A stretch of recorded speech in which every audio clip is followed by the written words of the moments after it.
Welcome to the Deep Dive, the place where we distill complex information into high-leverage knowledge tailored just for you. We take a stack of expert sources, strip away the noise, and deliver the insights you need to become instantly well-informed. Okay, let's unpack this. Today, we are focusing on something foundational yet, often overlooked by advanced language learners. We're talking about the small, high-frequency phrases, the ones that are really the difference between speaking English and speaking English naturally. Our source material comes from an expert English teacher who argues that mastering just 3 structural patterns can fundamentally transform your conversational flow. That's precisely right. In this deep dive, it isn't about, memorizing long lists or complex academic terms. It's really about the underlying architecture of conversation, what we sometimes call the communicative scaffolding. Scaffolding, I like that. Yeah. These 3 structures, they're used constantly by native speakers to manage everything from, say, making casual plans to gracefully pivoting between different discussion points and even seeking really quite profound descriptive information. Oh, yeah. If you can integrate these 3 connectors into your active vocabulary, your fluency doesn't just improve, it becomes substantially smoother, more natural. That distinction, speaking English versus speaking English naturally, that's exactly what we're targeting here, isn't it? Absolutely. So the mission for you listening is to analyze why these specific phrases were chosen by the expert and really explore the detailed, varied social and professional scenarios where they truly shine. Think of this as your blueprint for moving past just functional communication and into true conversational competence. And we have a very focused list today, just 3 key items. Get together with someone, as for something, and then that incredibly versatile question structure, what someone or something like. Right. We'll spend significant time breaking down the flexibility, the implied meaning, the kind of hidden messages, and the crucial nuances of each one. If you think about it, Part 1 teaches you how to connect people. Okay. Part 2 shows you how to connect ideas. And Part 3, that allows you to connect perception and description. It's quite a journey. People, ideas, perception. Got it. Let's dive in. Let's jump straight into the first item on the list then. Get together with someone. Now, on the surface, it looks pretty simple, right? But its function is actually profoundly powerful, especially in social context. It is. I love that this phrase inherently sounds relaxed, collaborative. It's just not as stuffy as some of its more formal synonyms like meet or assemble. And what's fascinating here, from a language perspective, is that we are dealing with a phrasal verb. Ah, phrasal verbs. The bane of many learners. They can be, but in this case, it's actually a gift because of the cultural weight it carries. Get together implies planning, it implies mutual agreement, and importantly, often a degree of familiarity or shared intent. It's really a tool for building rapport. Okay, let's break that down a bit more. Analyzing the component parts seems helpful for our learners. You've got the verb get, which implies some kind of movement or action, and the particle together, implying mutuality, joining up. Exactly. So when you combine them, you're signaling that the arrangement is a shared effort, not just one person telling another what to do. Precisely. Yeah. And that's the core distinction from simply using the word meet. If I say, I will meet the delivery driver at 10 a.m., well, that's transactional. Yeah. It's immediate, it's punctual. Right, just a time and place. There's no real shared intent beyond the, exchange of goods or information.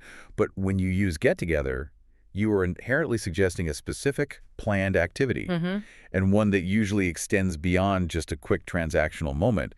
It suggests spending some time. So let me try an example. If I were to say, the whole marketing team needs to meet in the conference room tomorrow at 9. Okay. That sounds very corporate, maybe a bit imposing, top down. Definitely. But if I shift it slightly to, the marketing team needs to get together tomorrow morning to brainstorm ideas. Ah, yes. The whole feeling changes, doesn't it? The action shifts from just mandatory attendance to, well, shared collaboration. That shift in tone feels massive. It is a profound shift in the expected interaction style. It changes the whole vibe of the request.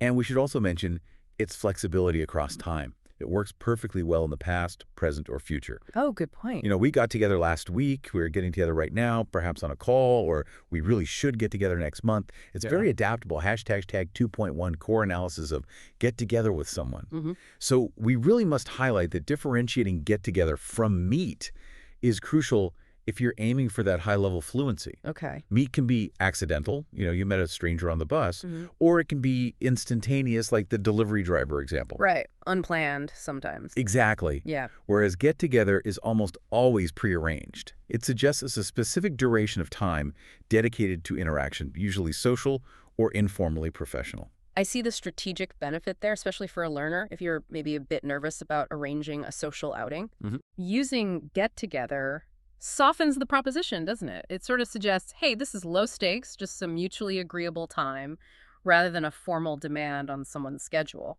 You've nailed it. Let's break down those social implications a bit further. Imagine a colleague you don't know very well asks, "Do you want to meet for coffee?" Okay. Depending on the workplace culture, that might feel a little formal, Mm-hmm. maybe even slightly intimidating. Is this about work? Is it personal? Yeah, it could be ambiguous. But if they phrase it as, "Do you want to get together for coffee sometime next week?" it immediately feels more relaxed. It creates that space for a maybe, suggests flexibility, and implies the focus is perhaps more on the social connection itself, not necessarily a strict business outcome. That makes a lot of sense. It lowers the pressure. Hashtag tag 2.2 implied scenarios for usage. And the beauty here, as you mentioned, is that the someone in get together with someone is incredibly fluid. It could be friends, colleagues, maybe potential romantic partners, study partners, basically anyone where you're initiating some kind of joint effort or shared time. So let's look at the three main scenarios our sources identify for using this phrase effectively. Okay, let's start with the most obvious one. Scenario A, social planning. Right. The classic use. This is absolutely the bread and butter for get together. You're making arrangements that are fundamentally about enjoyment, connection, spending leisure time. Think about making plans for the weekend instead of a very direct, "let's meet at the park at 3 p.m. on Saturday," which is quite specific. Mm-hmm. Very precise. You might say something like, "Hey, we should get together this weekend. Maybe go to the park or grab a bite." Yeah. Much more open-ended. Exactly. Yeah. It allows for fluidity in the final details. It's more of an open invitation. The phrase itself helps build rapport because it implies shared downtime, shared enjoyment. It's really the language of friendship or building friendship. And it serves that crucial function for the learner we talked about, initiating interaction without the fear of sounding too demanding or too direct. Precisely. If I ask, do you want to get together for dinner on Friday? And the person says, oh, I can't Friday. The refusal feels less personal somehow. Yes, because the emphasis was on the suggestion, the possibility, not on a rigid requirement. It protects the social interaction a bit. Okay, so that's social planning. What's next? Next up is scenario B, professional or project meetings, but the informal kind. Ah, right. We touched on this with the marketing team example. Exactly. In many modern professional environments, think tech startups, creative agencies, collaborative teams, this phrasing is standard operating procedure. It reflects a less hierarchical culture. Consider a team working on, say, a new software release. Instead of the project manager announcing, "management requires a progress review meeting," which sounds very top-down and formal. Yeah, sounds like you're getting called to the principal's office. Kind of. The team leader or even a team member might say, "Hey team, we need to get together on Zoom Monday morning to sync up on the final deliverables." Much better. That choice of language signals shared status, shared responsibility. Everyone's working on the project together rather than just reporting up a chain of command. So for a learner, using this phrase correctly is a subtle way to show you understand and can integrate into a modern, often more egalitarian work culture. That distinction is incredibly valuable. It's not just about the words, it's about signaling cultural competence. You know the difference between the stiff, formal meeting and the dynamic, collaborative session. Absolutely. It's a strategic linguistic choice. Okay, so social, informal, professional. What's the third scenario? Our final major scenario is perhaps the most subtle and maybe the most interesting. Scenario C, reconciliation or discussion of a sensitive topic. Oh, okay. Using an informal phrase for something potentially serious. How does that work? Well, while the phrase is informal, its utility in resolving conflict or just addressing something tricky is powerful precisely because it frames the necessary conversation as a joint effort towards resolution rather than a head-to-head confrontation. Ah, I see. So it diffuses tension. It can, yes. Imagine two colleagues have had a disagreement over resources or project direction. A manager, or even a peer, might suggest, "Look, you two really need to get together sometime this week to sort things out." Okay. By using get together, the implicit goal of the meeting, isn't blame or argument, it's shared resolution. It sets a more productive, less aggressive tone from the outset. It subtly implies they are meeting to fix something together as a team, even if they're currently in conflict. Wow, that's quite sophisticated. So mastering get together is really about mastering the language of partnership. In a way. Whether that partnership is just for a casual drink or hitting a project deadline or even resolving a difficult misunderstanding, it seems like the ultimate linguistic tool for collaboration. Well put. It signals we're in this together, whatever this happens to be. All right, so if part one taught us how to connect people through shared plans using get together, let's move on to part two. This is about how to connect ideas seamlessly within a conversation. We're talking about the structural marker as for something. This one feels less about social warmth and much more about navigational precision in a discussion. That's a great way to put it. Navigational precision. Mm. If we connect this to the bigger picture of conversation management, as for something, is a highly refined transitional marker. Its main job is to impose order on what could otherwise become a rambling or disorganized discussion. Okay. It's basically the verbal equivalent of saying, right, we spent enough time on topic A, now let's dedicate our attention specifically to topic B, which is related but distinct. So it signals a deliberate shift in focus. Exactly. Grammatically, it functions as a strong introductory phrase. It isolates a new subject for immediate discussion, but crucially, it explicitly acknowledges its relationship to the preceding context. You're not just changing the subject randomly. Right. This is vital when a discussion has multiple parts, maybe multiple items on an agenda, formal or informal, and you need to ensure everything gets addressed without getting lost or sidetracked. And this structure dramatically improves clarity for the listener, doesn't it? Absolutely. Without it, you might just abruptly switch subjects, leaving people thinking, wait, what are we talking about now? Exactly. For example, if we're discussing, say, next quarter's marketing goals, and I just suddenly say, we need to talk about the budget now, that feels quite jarring. It does. It breaks the flow. But if I use the pivot, okay, so we've analyzed the marketing goals pretty extensively. As for the budget, that needs immediate review. Suddenly, it's smooth. The listener is prepared for the shift. Precisely. It allows the speaker to maintain control over the flow of information, guiding the listeners. But we should probably address a common point of confusion for learners. Oh, what's that? The perceived level of formality and how it compares to similar phrases. Ah, right. Like, isn't regarding X or concerning X maybe more common in formal writing, like business emails or reports? Yes. So does using as for in, say, a high-stakes professional email risk sounding maybe a little too abrupt or even slightly confrontational? That's an excellent question because the formality of as for is definitely context dependent. You've hit on a key nuance.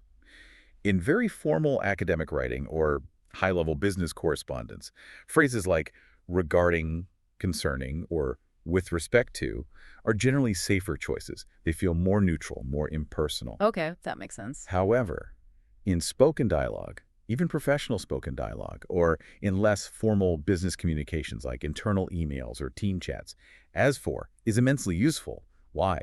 Because it's quicker, punchier, and it signals a more dynamic shift. More energy to it. Sort of, yes.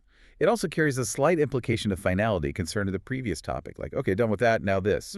So if you're using it to transition between two bullet points in a presentation you're giving, it works beautifully. Right. But if you use it in an email to dismiss a major point someone else just made without softening it, then yes, it could potentially sound curt or dismissive. So delivery matters. Tone of voice or surrounding sentences in writing. Exactly. It needs to be paired with an appropriate tone or context, which we'll definitely get into more when we talk applications. Hashtags 3.1 structural function and purpose. Okay, let's delve a bit deeper into that core function then. You said it isolates a new subject while keeping it related. Yes. Think of it like a verbal footnote or a signpost. It allows the speaker to address something that might have been secondary, maybe ignored, or only tangential up to that point, and bring it right to the forefront for focused discussion. Giving it its own space. Precisely.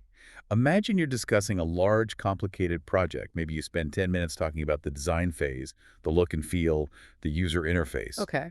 But a listener, or maybe you as the speaker, knows there's another critical piece looming, say, the project timeline or the budget. It's been hanging there. Right, the elephant in the room. Kind of. So the speaker, sensing this or planning for it, can use the phrase to neatly bring that concern into the structure. Okay, we feel confident about the overall design direction. As for the timeline, we're scheduling a dedicated meeting next Tuesday to really iron out those milestones. Very efficient. It demonstrates strategic communication. You're not just rambling. You are actively managing the conversational landscape, ensuring all key aspects are covered systematically. Hashtag tag 3.2, contextual applications. Okay. Let's look at the three main contexts identified by our sources where this phrase really becomes indispensable. Okay. The first one is scenario A, returning to an interrupted topic. Ah, yes. This happens all the time in real conversations. Constantly. Tangents happen, distractions occur. Perhaps you were deep in discussion about the marketing campaign, and suddenly a fire alarm goes off, or someone brings up a completely unrelated piece of urgent news, or even just asks about lunch orders. Yeah, the flow is broken. Exactly. Once that interruption is handled, you need a clean, authoritative way to pivot back to the original topic without just awkwardly restarting mid-sentence. Right, you need to re-anchor the conversation. Precisely. So you might say something like, okay, everyone, looks like the fire drill is over. We've handled the lunch order. Now, as for the quarterly strategy meeting we were discussing before the interruption, let's go back to talking about the Q3 objectives. Perfect. It provides that verbal anchor, pulling the conversation back from the chaos, basically. It does. And in a meeting context, it shows the person leading the discussion has control of the agenda and can get things back on track efficiently. I can see how that's a bit of a power move in a good way in a high-stakes meeting.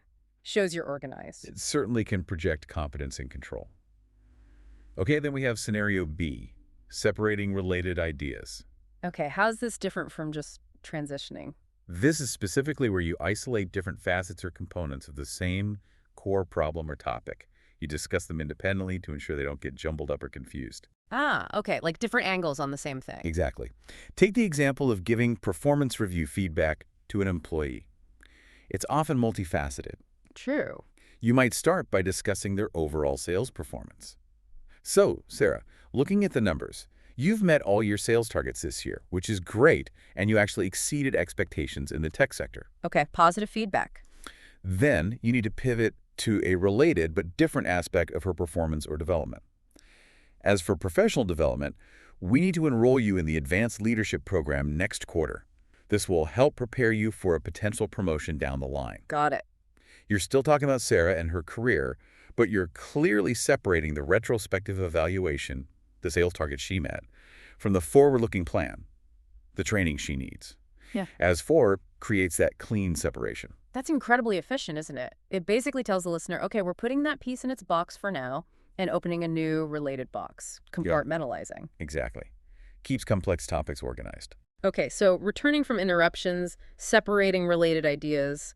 What's the third one? Finally, we have scenario C, providing a counterpoint or exception.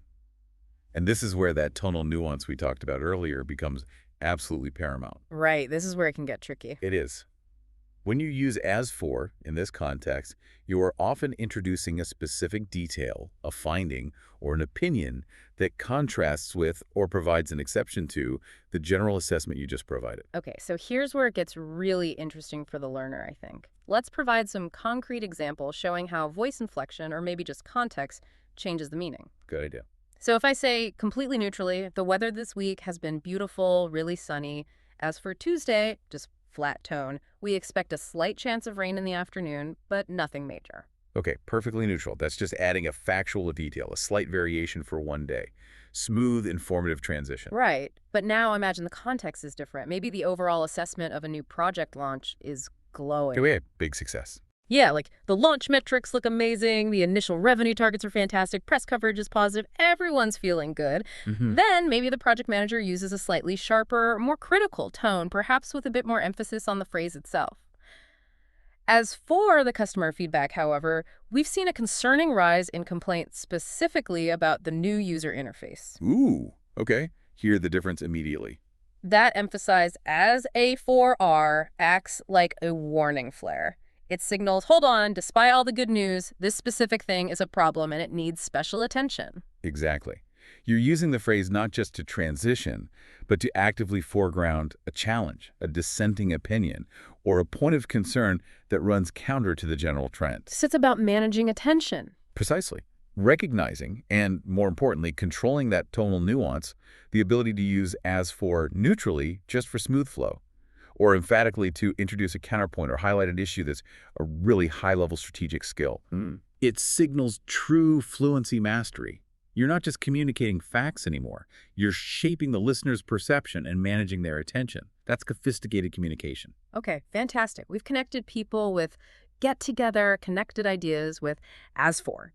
Now we move to the structure that, as you said, unlocks the deepest, most descriptive information in English. We're talking about the question pattern. What's someone something like? Yes. This pattern seems so simple on the surface, just what's, plus the thing, plus like, but it's fundamentally different from simple factual questions, isn't it? Oh, completely different. And mastering it really changes the entire tenor of your conversations. You said it asks for perception, opinion, or lived experience. It does. And this raises an important question for us to consider. Why is this particular structure so vital for learners to master? Okay, why? Because it is the ultimate linguistic tool for soliciting qualitative data, not just quantitative facts. It demands descriptive language from the person answering. You mean adjectives, stories? Exactly.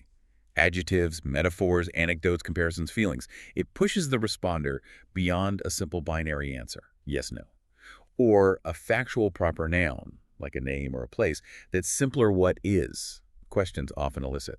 When you ask, what's X like, you are essentially asking your interlocutor to share their personal evaluation, their experience, their impression of X, hashtag 4.1, deconstructing the question structure. Okay, let's really nail down that distinction then, because I know learners often get confused between what is X and what is X like. They sound similar. They do sound similar, but the function is worlds apart. The critical difference needs to be crystal clear for everyone listening. Let's take an example. Yeah. If you ask me, what is the new software? Yeah. No, like, what are you asking for? Its name. Or maybe its basic function. Exactly. You're asking for its identity or its category. The likely answer is something factual like, oh, it's the new CRM platform from TechCorp. A name, a category. Simple fact. Okay. But now if you ask, what is the new software like? Adding that crucial word like, what are you asking for now? Now, I guess I want to know if it's any good. Is it easy to use? Does it crash? Precisely. You're asking for the experience of using it. You're demanding an evaluation, a description of its qualities. So the answer won't be just a name. It'll be something like, oh, it's actually pretty intuitive, but it can be really slow to load sometimes. And honestly, the integration with the old database system is terrible. Okay, so you get adjectives, intuitive, slow, terrible. You get pain points, user experience details. Exactly. The word like in this structure isn't performing its usual function of comparison. For example, he runs like the wind. Here, it's a preposition that transforms the question into a request for the essential nature, the character, or the quality of the person or thing. That contrast really is the aha moment, isn't it? It shows that by adding just one tiny common preposition, you shift the entire conversational burden. You do. You force the responder to elaborate, to describe, to evaluate, and that makes the resulting conversation potentially much richer, much more detailed, and frankly more engaging. And that richness is absolutely key. Mastery of this what's like pattern allows you, the speaker, to move beyond surface-level small talk and gain actual insight into people, places, experiences, situations. It's how you get the real story. Hashtag 4.2 application to someone. Okay, let's focus first on the someone element of this structure. When you use this about a person, what's Sarah like, or what's the new boss like? What information are you really seeking? Good question. You're generally not asking for their name or their job title or their marital status. Those are what is questions. Right. When you ask what's someone like, you are primarily asking for their behavioral profile, their defining characteristics, especially as they relate to how they interact with others. So their personality, basically. Primarily, yes. Let's look at the scenarios. Scenario A, personality and temperament. This is the absolute core function when asking about a person. You're seeking context, usually before you have to interact with them yourself. Maybe you're joining a new project team and you discreetly ask a colleague you trust, so what's the team lead, Sarah, actually like? What information are you hoping for? You want an assessment of her character traits, right? Yeah. Is she approachable? Is she high-strung? Is she supportive? Does she manage by micromanaging everything, or does she trust people and delegate? Yeah. You want to know how to handle interactions with her. Exactly. You're trying to predict the likely tenor of your future interactions based on her established character and working style. It's social intelligence gathering. It feels like a necessary social maneuver sometimes, a way of gathering intel before you go in blind. Yeah. It's almost asking, what should I adjust about my own behavior to interact with this person effectively. That's a very insightful way to put it. Yes. Okay, second application, slightly different. Scenario B, appearance and demeanor. Ah, so not just personality. Not always exclusively. Hmm. While personality is often key, what's Heisha like can sometimes be used specifically to get a general physical description or an impression of their overall presentation or mannerisms. This is especially true if you need to identify them, maybe in a crowd or at an event. Yeah. Imagine you're waiting to meet someone important you've never seen before. Mm. You might ask someone who knows them, "I'm supposed to be meeting the investor from Berlin here. What's he like?" In this context, the expected answer probably focuses more on physical identifiers. Like, oh, he's quite tall, usually wears sharp suits, has a confident air about him. It's less about deep character analysis and more about surface observation for identification or first impression. Got it. So context dictates whether you get personality or appearance. Context is king, as always. And finally, for people, Scenario C, professional style. This is obviously crucial in academic settings or workplace environments. Here, the structure, what's person-like, is used specifically to gauge their competence, their typical level of difficulty, their reliability, their management or teaching style. Right, more focused than general personality. Yes. If you're preparing for a crucial job interview with a particular executive, you might ask someone who used to work for them, "What's Mr. Chen like as a boss?" And you're not asking about his hobbies then? Definitely not. You need to know practical things. Does he set clear expectations? Is he responsive to questions? Is he known for being demanding or easily angered? Is he fair? You're essentially soliciting a professional recommendation or perhaps a warning about their operational style. So basically, using what's someone like is the shortcut for gathering a really comprehensive profile of a person. Yes. It demands those detailed adjectives, maybe short illustrative stories, that give you genuine insight before you even walk into the room or start working with them. It could save you from making a serious rookie mistake. Absolutely. It's preemptive information gathering. Hashtag Tag 4.3 application to something. Okay, that covers people pretty thoroughly. Now let's move to the even broader application. Asking, what's something like? This seems like it could apply to almost anything, abstract or concrete. It pretty much does. When we apply this structure to something, we're generally asking for an evaluation of an experience, a quality, a condition, or a state of being. Let's break it down into similar scenarios. Scenario A, experience or quality. This is huge. It covers all sorts of non-physical, often time-bound events or encounters. Think about travel experiences, food, movies, books, concerts, lectures, parties. Complex events. So instead of, did you go to the music festival? You ask. What was the music festival like? Exactly. And what kind of answer did you expect? Oh, crowded, loud, amazing vibe, terrible sound system. Perfect. You're asking for the atmosphere, the crowd size and energy, the acoustic quality, the overall vibe. You're demanding vivid descriptions that hopefully transport the listener a little bit, give them a sense of having been there. So you're not asking for the dates of the festival or the location. You're asking for the feeling of being there. Precisely. Or let's take a more serious example from a workplace. Someone might ask after a critical meeting they missed, "What was the emergency budget meeting like yesterday?" Right. The person responding wouldn't just say it was 2 p.m.